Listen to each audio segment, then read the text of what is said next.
ہو گیا. اب یہ کیا کر رہے تھے؟ ہم چرچا کر رہے تھے.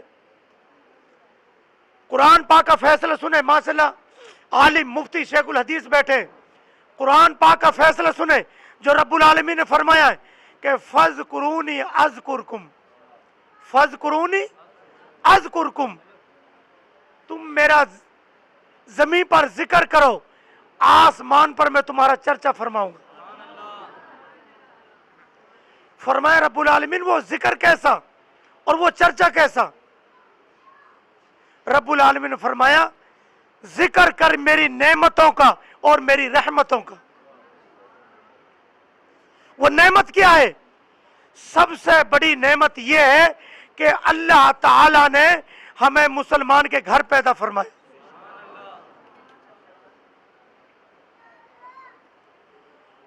اور دوسری نعمت کیا ہے؟ ہمیں ایسا آقا عطا فرمایا جو انمول ہے، بے مثل اور بے مثال ہے. کسی قوموں کو ایسا نبی پیدا نہیں فرمایا. رب العالمین اور کون سی نعمت فرمائی؟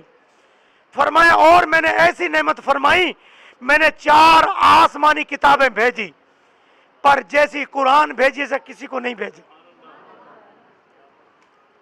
ایسی کتاب کسی قوم میں نہیں بھیجی جیسی میں نے اس امت مصطفیٰ کو بھیجی. 3 آسمانی کتابیں، ان کا نزول کا طریقہ کیا تھا کہ رب العالمین نے جب ان کتابوں کا نزول فرمایا تو جن جن نبیوں پہ فرمایا ان کو بھیجا گیا، ان کو بلایا گیا.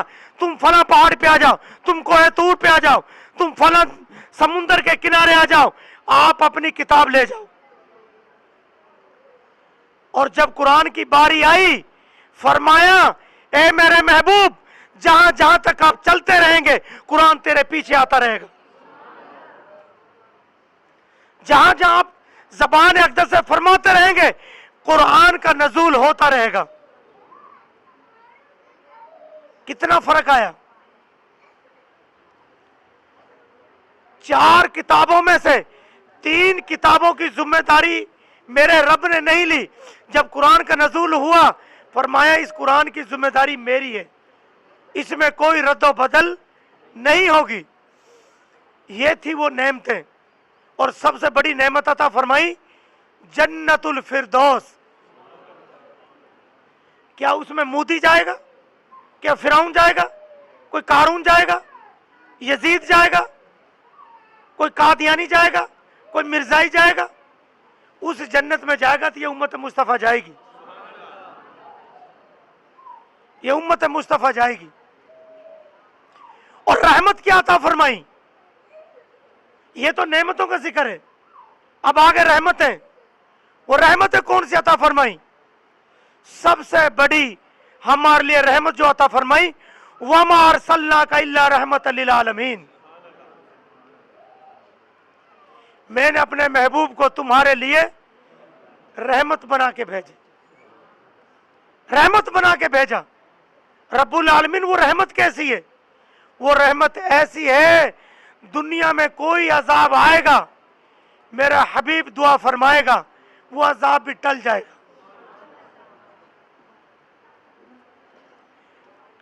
قبر میں جائے گا، منکر نکیر کے سوال و جواب ہوں گے، بڑی سختی کا مرحلہ ہوگا، بڑی پریشانی کا عالم ہوگا، لیکن وہاں بھی رحمت موجود ہوگی. میرے آقا علیہ الصلوۃ والسلام قبر میں تیری زیارت کے لیے کھڑے ہوں گے، تیری استقبال کے لیے کھڑے ہوں گے، اپنا تعارف کرائیں گے. منکر نکیر سوال بھی کریں گے اس شخص کے بارے میں کیا جانتے ہیں؟ تو قبر کا عذاب بھی ٹل جائے گا. نہیں ٹلے گا؟ دلائل کے ساتھ بتا دوں. میرے آقا علیہ الصلوۃ والسلام کا قبرستان سے گزر ہوا، دیکھا تو 2 قبروں پہ عذاب مسلط تھا، بہت سختی کا عذاب تھا، آگ بھڑک رہی تھی، آگ کے شعلے نظر آئے. میرے آقا علیہ الصلوۃ والسلام اپنی اونٹنی سے اترے اور 2 ٹہنیاں کھجور کی توڑ لی، سبز ٹہنیاں دونوں قبروں پہ رکھ دی. تو پھر کیا ہو گیا بتائیں؟ اس کے بعد کیا ہوا؟ अजाब इलाही टल गया। क्यों टला? क्यों टला? उस टहनी में क्या खासियत थी? कोई खासियत नहीं, वो रहमतुल आलमीन की रखी हुई थी। उन टहनियों की निस्बत मेरे आका से हो गई।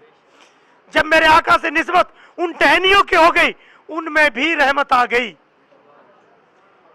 और जब निस्बत हमसे हो जाए, जब निस्बत मुस्तफ़ा हो जाए, क्या अजाब छुएगा हमें? कभी नहीं छुएगा। अरे अजाब तो बड़ी दूर की बात है, कब्र की मिट्टी भी नहीं छुएगी। मेरे आका के परवानों का कफन भी मैला नहीं होगा।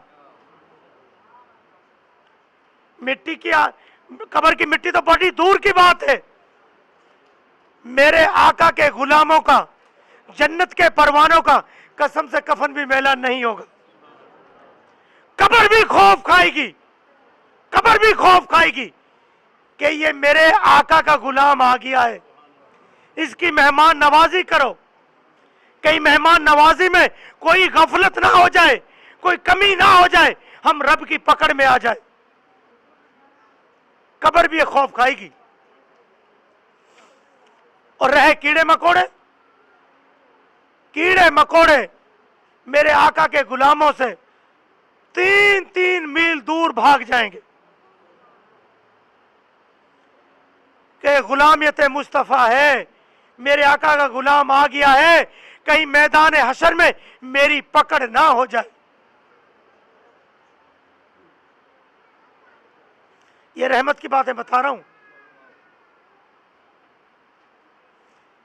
और फिर जब मेरे आका का गुलाम मोमिन कब्र में जाएगा, गर्मी की शिद्दत होगी, इतनी गर्मी होगी, पसीना पसीना का आलम होगा, लेकिन उसमें मोमिन के लिए जन्नत से एक खिड़की खोल दी जाएगी जिसकी खुशबू अतर और मुश्क से कहीं अफजल होगी। भीगी भीगी खुशबू होगी। और मेरे मोमिन पे चौथी रहमत कौन सी होगी कि जब वो मीजान पे जाएगा, तराजू तोला जाएगा, उनके नामा अमाल में सीधे हाथ में थमा दिए जाएंगे।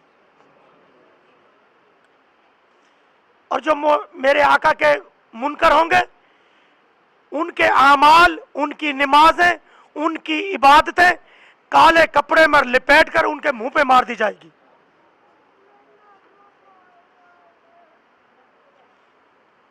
यहां से यह जाहिर हुआ कि अल्लाह अल्लाह कहने से अल्लाह ना मिले।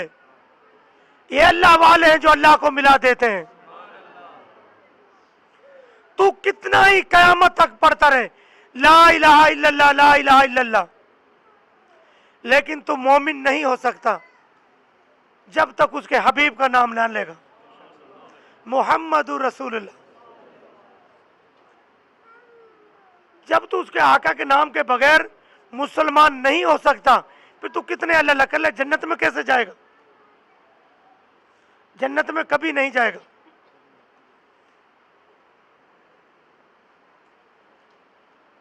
छठी रहमत कौन सी होगी?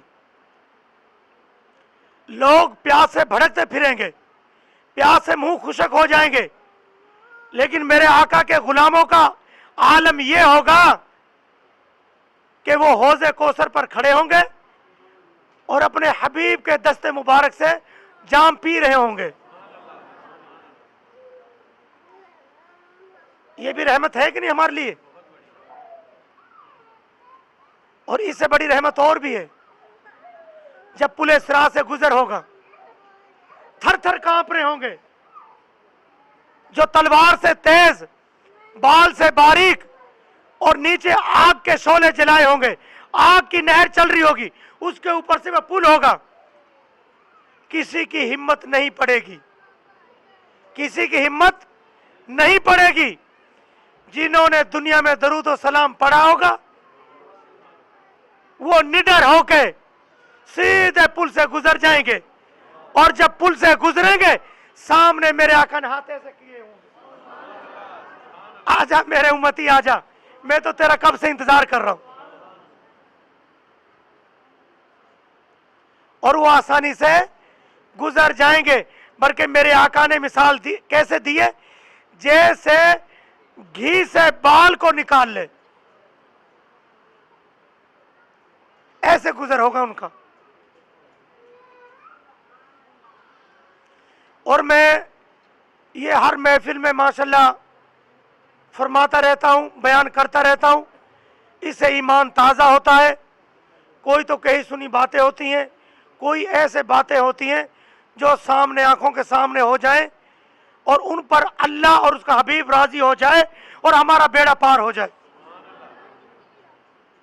जिनका जिक्र ना कुरान में होता है ना किसी हदीस में होता है, लेकिन मौके पे अल्लाह ताला अपनी रहमत का नजूल फरमा देता है और नजूल फरमा कर हमारी मगफिरत फरमा देते हैं।